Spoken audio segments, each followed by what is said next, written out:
নমস্কার, আমি সমাপ্ত। তোমাদের সকলকে স্বাগত জানাই মৈত্র ক্লাসিক স্টোরিতে। আজকের গল্প খবরের কাগজ, কলমে শীর্ষেন্দু মুখোপাধ্যায়। আর হ্যাঁ, তোমরা কিন্তু সকলে চ্যানেলটি সাবস্ক্রাইব করে রেখো পরবর্তী গল্প সবার প্রথমে শোনার জন্য। আর হ্যাঁ, লাইক করতে একদম ভুলবে না। তাহলে শুরু করছি আজকের গল্প। বলা হয় ট্রেন দুর্ঘটনার তদন্ত হবে। হ্যাঁ হয়। বলা হয় বিমান দুর্ঘটনারও তদন্ত হবে। হ্যাঁ, তাও হয়। হয়েও শেষ পর্যন্ত অবশ্য লাভ কিছুই হয় না। শুধু জানা যায় হয় যান্ত্রিক গোলযোগ, নয়তো কারো অসাবধানতায় দুর্ঘটনা হয়েছিল। তাতে একটা মরা মানুষও বাঁচে না, একটা কাটা ঠ্যাংও জোড়া লাগে না। তবে মৃতের আত্মীয় স্বজনরা কেউ কেউ হয়তো ফাঁকতালে ওই ক্ষতিপূরণ বাবদ কিছু টাকা পেয়ে যায়। হ্যাঁ, যেমন পেয়েছিল গৌরী। আচ্ছা, বন্যা কেন হলো? ঝড় কেন এলো? ক্যান্সারের ঔষধ কেন বেরোলো না? মহামারী কেন হচ্ছে? আগুন কি করে লাগলো? ছাদ কেন খসে পড়ল? ভূমিকম্প কেন ঘটছে? খুন হলো কেন? এসব ভাবতে ভাবতে প্রত্যেক দিন শ্যামাচরণ একটু একটু বড় হয়ে যাচ্ছে। সকাল থেকে খবরের কাগজ তার বগলে। যখনই ফাঁক পায় তখনই খুলে খুঁটিয়ে খুঁটিয়ে পড়ে। নদীর ধারে বটতলায় সুশীতল গন্ধবণিক দোকান দিয়েছে। সেখানে গিয়ে বসলে নতুন ছাঁচ বেড়ার গন্ধ নাকে আসে। মিষ্টি গন্ধটি। নদীর পাড়ে গায়ে গায়ে বাঁশ পুঁতে মাটি ফেলে কাঁচা বাঁধ দেওয়া হয়েছে। কাঠের পাটাতনের ঘাটে নৌকা এসে লাগে। বড় নৌকা, ছোট নৌকা, সব রকমই। মাল্লারা নৌকা ঘাটে বেঁধে উঠে আসে। মানুষজন মাল খালাস করে, আবার বোঝায়ও হয়। ছোট নৌকায় দূর গ্রামগঞ্জের যাত্রীরা গিয়ে ওঠে। কারো মাথায় খোলা ছাদ। নদীর জলের আষ্টে গন্ধ আসে, হু হু করে বাতাসও বয়। সুশীতলের দোকানে বসে খবরের কাগজটা ভালো করে পড়া যায় না। বাতাসের চোটে বড় বড় পাতা উলট পালট খায়। তাছাড়া আছে কিছু বেহায়া লোক। খবরের কাগজ দেখলেই যারা হাত বাড়িয়ে বলে, কাগজটা একটু দেবেন, দেখব। খবরের কাগজে শ্যামাচরণ যে কি খোঁজে তা সে নিজেও ভালো করে জানে না। কিন্তু প্রতিদিন আগা পাঁচতলা কাগজটা সে যখন খুঁটিয়ে পড়ে তখন তার মনটা যেন কিছু একটা খোঁজে। গন্ধবণিকের দোকানে 7 গায়ের লোক আসে। তাদের কেউ বা শ্যামাচরণের চেনা, কেউ আধচেনা, কেউ আবার একেবারেই অচেনা। গঞ্জের বাজারে সকলের ট্যাকের টিকি বাঁধা। আলু, সুপুরি, ধান, পাট যা যা আছে সব নৌকা বোঝায় নিয়ে চলে আসে। ঘাটে খুব জটলা হয়। তারপর মানুষজন একটু দম নিয়ে ঘাটের দোকানে দোকানে গিয়ে বসে, চা খায়, গল্প সল্প করে, কাজ কাবারের খবর আদান প্রদান হয়। ঘাটের ধারে বসে থাকতে শ্যামাচরণের বেশ ভালোই লাগে। এই বসে থাকতে থাকতে কত লোকের সঙ্গে চেনা জানা হয়ে যায়, কত নতুন নতুন খবর শোনেছে।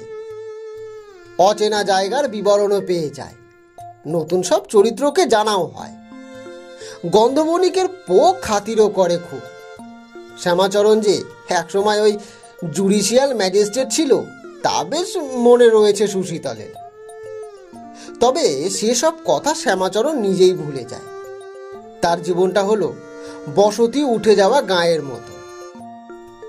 সেখানে এককালে অনেক লোক গম গম করে বাস করত। এখন সব বাস বসতি তুলে নিয়ে গেছে সকলে, একেবারেই ফাঁকা। গৌরী হলো শ্যামাচরণের বড় মেয়ে, প্রথম পক্ষের। আরও 2টো ছেলে মেয়ে আছে তার, তারা দ্বিতীয় পক্ষের। বেরন্ত হলো তার একমাত্র ছেলে। ফরাসডাঙ্গা কলেজের লেকচারার সে। ছেলে সেখানে বউ নিয়ে থাকে, কালে ভদ্রে আসে। মাসান্তে ওই 75 খান টাকা পাঠিয়ে দিয়েই সে খালাস। ছোট মেয়ে পার্বতী তার স্বামীর সঙ্গে নবাবগঞ্জে থাকে, চিঠিটাও লেখে না। বড় মেয়ে গৌরী যা একটু টান ছিল বাপের উপরে বরাবর। সে শ্বশুর বাড়ি থেকে যখন তখন চলে আসতো বাপকে দেখতে। বরকে লুকিয়ে টাকা পাঠাতো বাবাকে।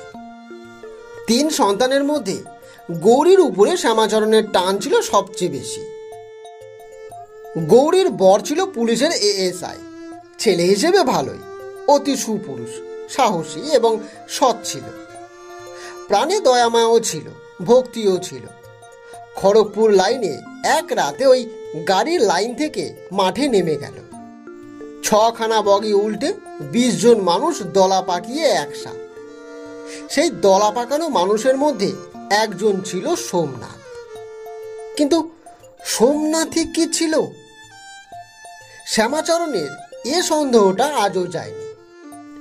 সে ট্রেনে সোমনাথ ছিল সন্দেহ নেই, কিন্তু তার লাশ শেষ পর্যন্ত কেউ শনাক্ত করতে পারেনি। একটা ভাঙ্গা চোরা থ্যাতলানো লাশ তাদের হাতে সৎকারের জন্য তুলে দেওয়া হয়েছিল বটে, কিন্তু সেই লাশটার নাকের বাঁ পাশে কোনো আঁচিল ছিল না। অথচ সোমনাথ হলে আঁচিলটা থাকার কথা। গৌরীকে কথাটা ভেঙে কোনোদিনই বলেনি শ্যামাচরণ। বলে দিলে গৌরী হয়তো খুব আশায় আবার বুক বাঁধবে। আসলে সে লাশটা না হোক, সেই দুর্ঘটনায় দলা পাকানো অন্য লাশগুলোর মধ্যে একটা না একটা সোমনাথের হবেই। কারণ বেঁচে থাকলে সে নিশ্চয়ই ফিরে আসতো এতদিন। মরেই গেছে, তাই তার আঁচিলটার কথা শ্যামাচরণ তোলেনি। এই ফাঁকে গৌরী কিছু টাকা পেয়ে গেল, থোক কয়েক হাজার টাকা। সে টাকা পেয়ে সোজা বাপের বাড়িতে উঠল এসে। সেই বছরই শ্যামাচরণের চাকরির এক্সটেনশন শেষ হয়ে গেল। নদীর ধারে এই বড়গঞ্জে চাকরির শেষে এই 5টা বছর কেটেছে তার। তাই এখানেই ছোট মতন একটা বাড়ি সস্তায় পেয়ে কিনে ফেলেছিল সে। শেষ জীবনটা নির্ঝঞ্ঝাটে কাটাবে ইচ্ছে ছিল খুব। কিন্তু ঠিক শ্যামাচরণের অবসরের জীবন শুরুর মুখে পাহাড় প্রমাদ ঝঞ্ঝাট বুকে করে গৌরী এলো। শ্যামাচরণের স্ত্রী গৌরীকে খুব ভালো চোখে দেখে না। এই দেখে শ্যামাচরণের স্ত্রী ক্ষমা বড় মন মরা হয়ে গেল। সেই থেকে সংসারে শান্তি নেই। সৎমাকে ভয় খাওয়ার মতন মেয়ে গৌরী নয়। সে 5 কথা শোনাতে জানে। ক্ষমারও গলার তেজ কম নয়। তাই শ্যামাচরণ শোক ভুলে এখন বাড়ির বাইরেই থাকে বেশি। বাড়িতে যেটুকু সময় থাকে নাতি নাতনি নিয়ে কেটে যায় তার। আর জীবনের বড় সময়টা কাটে কি যেন একটা খুঁজে তার। আজকাল অশান্তির ভার তার পরিপূর্ণ হয়েছে। গৌরীর বয়স বেশি নয়, ওই 35 কি 36 বড় জোর। চেহারাটা এখনো ঢলঢলে। এক নজরে 23 কি 24-এর বেশি মনে হয় না। একে বয়সটা খুব নিরাপদ নয়, তার উপরে সৎ মায়ের সঙ্গে ঝগড়া। দুইয়ে মিলিয়ে মেয়েটার মধ্যে একটা খারাপ রোগ চেপেছে। রাজ্যের ছেলে ছোকরাকে টলায়। তাদের মধ্যে একজন আছে ওই কাদাপাড়ার ভুসির পাইকার বিনয় হালদারের মেজো ছেলে। ডান হাতে ঘড়ি বেঁধে মোটর বাইক হাঁকিয়ে যখন তখন আসেছে। গৌরীর সঙ্গে হি হি হো হো আড্ডা মারে। কেরিয়ারে চাপিয়ে নিয়ে এধার ওধার ঘুরে বেড়ায়। শ্যামাচরণ আজকাল নিজের সঙ্গে কথা বলে বেশি, যখন কথা বলার লোক আর পায় না। বুড়ো মানুষের কথা শুনবার জন্য কেই বা কাজ কারবার ফেলে আসে বলতো। গঞ্জের ঘাটটা সেদিক দিয়ে বড় ভালো। নদীতে স্রোত আছে। জীবনটাও এখানে বেশ বয়ে যায়, কিছু গড়ায় না, থেমেও থাকে না। গোবিন্দনগর থেকে বেগুনের চাষি ওই মফিজুল মাল গস্ত করতে এসেছে। চা খেতে খেতে সে বলল, না এবার একদম বাবা জল হলো না, পোকায় পোকায় সারে সর্বনাশ। এই সারে সর্বনাশ কথাটা মফিজুলের নিচের, সর্বনাশের উপর আরো কিছু বোঝায়। হে, সে জলের জন্য নয়, তুমিও যেমন। বাসন্তীর মাস্টারমশাই হরিপদ বলে, এ হলো কেমিক্যাল সারের গুণ, বুঝলে? হ্যাঁ, যত সার তত পোকার উৎপাত। আবার পোকা মরতে ওষুধও কেন। এসব হচ্ছে বড় ব্যবসায়ীদের কৌশল, বুঝলে? সার দিয়ে পোকা জন্মাচ্ছে, আর সেই পোকা মারাতে বিষও কেনাচ্ছে। দুমুখই লাভ, বুঝেছ? দুমুখই লাভ। মফিজুল শ্যামাচরণের দিকে চেয়ে আছে। হাকিম মশাই, আরে কি বলেন আপনি? শ্যামাচরণ কি আর বলবে, জগৎ সংসারের খবর এখন আর সে তেমন রাখে না। যে যা বলে তাই হক কথা বলে মনে হয়। এমনকি আজকাল ভূতের গল্প শুনেও দেয়। মনটা এরকমই ধারা হয়ে গেছে। সেই লাশটার মুখে আঁচিল ছিল না, এ কথাটা আজকাল বড় মনে পড়ে তার। শ্যামাচরণ বসে চাষি সঙ্গীদের কথা শোনে, দু চারটে কথা নিজেও বলে, বাদ বাকি সময় খবরের কাগজ দেখে। তার বড় মনে হয় কাগজে কি একটা খবর যেন বেরোবার কথা।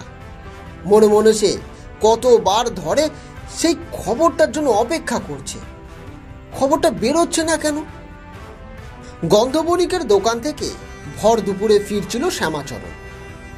চৌপতিতে কদমতলায় এক পাল কেষ্ট দাঁড়িয়ে ফষ্টি নষ্টি করছে।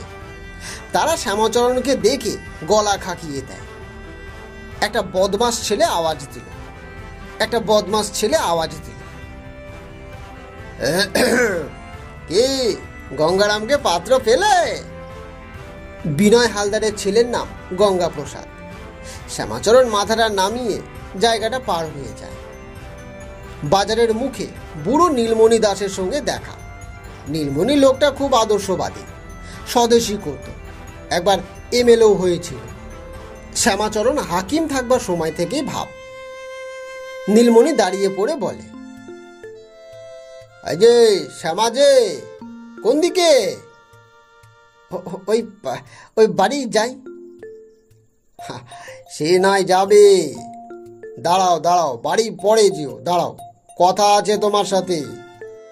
শ্যামাচরণ কথা শুনতে উৎসাহ পায় না আজকাল, ভালো কথা তো কেউ বলেই না। তাই নিরাসক্ত গলায় বলে, কিসের কথা? নীলমণি গলা নামিয়ে বলে, আজও ওদের দেখলাম ভটভটিয়ায় জোড়া বেঁধে কুটি ঘাটের দিকে যাচ্ছে। এই একটু আগেই দেখলাম। ওদের যে কারো পরোয়া নেই দেখার। ওরা বলতে কারা তা শ্যামাচরণ জানে, তাই উদাসভাবে নীল আকাশের দিকে চেয়ে বলে, তা তো দেখেইছ, তা তো দেখছই। আমার আর কি করার আছে বলো না? চাও তো বলো গলায় দড়ি দিয়ে ঝুলে পড়ি একদিন। আরে রাম, আরে তুমি ঝুলবে কেন? কিছু বিহিতের কথা ভাবছো? না, আমার মাথায় আজকাল কিছু আসে না। আমি বিয়ের কথা ভেবেও দেখেছি, বুঝলে, কিন্তু তোমার মেয়ে তো বয়সও ছোকরার চেয়ে বড়। তাছাড়া হালদার মশাই তো ক্ষেপে আগুন হয়ে আছেন। শ্যামাচরণ শ্বাস ফেলে বলে, হ্যাঁ, সবই অদৃষ্ট। সকালে জামাইটা যে আমার। এই বলেই শ্যামাচরণ ফের চমকে ওঠে। মনে পড়ে লাশের মুখে সেই আঁচিলটা ছিল না। কথাটা আজও বলা হয়নি গৌরীকে, না বলাটা ঠিক হচ্ছে না তার। কবে মনে টরে যাবে শ্যামাচরণ, একটা সত্য কথা তার সঙ্গে হাফিজ হয়ে যাবে তাহলে। বাড়ি মুখো হাঁটতে থাকে সে, বগলে ভাঁজ করা খবরের কাগজটা। বেশ কি একটা বলি করে, কিন্তু কোনো দিনই বলে না। দুপুরে খাওয়ার পর আজ আবারও খবরের কাগজটা তন্ন করে খুঁজবে শ্যামাচরণ। খবরটা থাকার কথা। বাড়ি ফিরে স্নান খাওয়া সারতে বেলা চলে গেল। মেয়েটা এখনো বাড়ি ফেরেনি। নাতি নাতনি দুটো স্কুল থেকে আসবে এক্ষুনি। বিছানায় শুয়ে এপাশ ওপাশ করছে শ্যামাচরণ। বউ ক্ষমা এটো কাটা সেরে এসে বিছানার এক পাশে বসে বলে, আর তো মুখ দেখানো যাচ্ছে না গো। ক্ষমার বয়স হয়েছে, স্বাদ আহ্লাদ বড় একটা করিনি জীবনে। সংসারে জান বেটে দিচ্ছে বিয়ের পর থেকে। আজকাল শ্যামাচরণের বড় মায়া হয়। ঘড়ি দেখে শ্যামাচরণ বলে ওঠে, বলছি হরিদ্বার যাবে? যা হোক তুমি কোথাও একটা চলো না, চলে যাই। তোমার আদরের মেয়ে সুখে থাক। আচ্ছা, কে দেখবে ওকে? আহা, দেখার ভাবনা, কারি কারি টাকা আছে ওর। জামাই মরে গিয়েও তো কত টাকা হাতে পেয়েছে। হ্যাঁ, তা বটে। বলেই ফের লাশের ভাঙ্গাচোরা বিকৃত মুখ মনে পড়ে তার। আঁচিলটা ছিল না সে মুখে। তবে কি? অনেক রাতে গৌরী পাশ ফিরতে গিয়ে জেগে ওঠে। কে যেন চাপার স্বরে ডাকল। কে? শ্যামাচরণ জানালার বাইরে জ্যোৎস্নায় দাঁড়িয়ে চাপা গলায় বলল, আমি রে, আমি তোর বাবা রে। বাবা? বাবা? অবাক হয়ে বিছানা ছেড়ে গৌরী উঠে আসে। ও মা, তুমি বাইরে কেন বাবা? কি হয়েছে?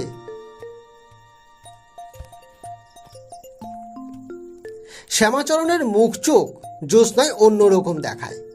চোখের বসা কোল বাটির মতন, তাতে টুপে টুপে ভরা অন্ধকার। চোখের তারা থেকে জ্যোৎস্নার প্রতিবিম্ব ঝিকঝিক করছে। শ্যামাচরণ বলে, মারে মা, বলছি তার মুখে সেই আঁচিলটা ছিল না রে মা। কে? কার কথা বলছো বাবা তুমি? শ্যামাচরণ বলে, বহু কাল ধরে চেপে রাখা গোপন কথাটা বুক থেকে বেরিয়ে যায় আমার। গৌরী জানালার শিকটা চেপে ধরে, তারপর আস্তে আস্তে পাথর হয়ে যায়।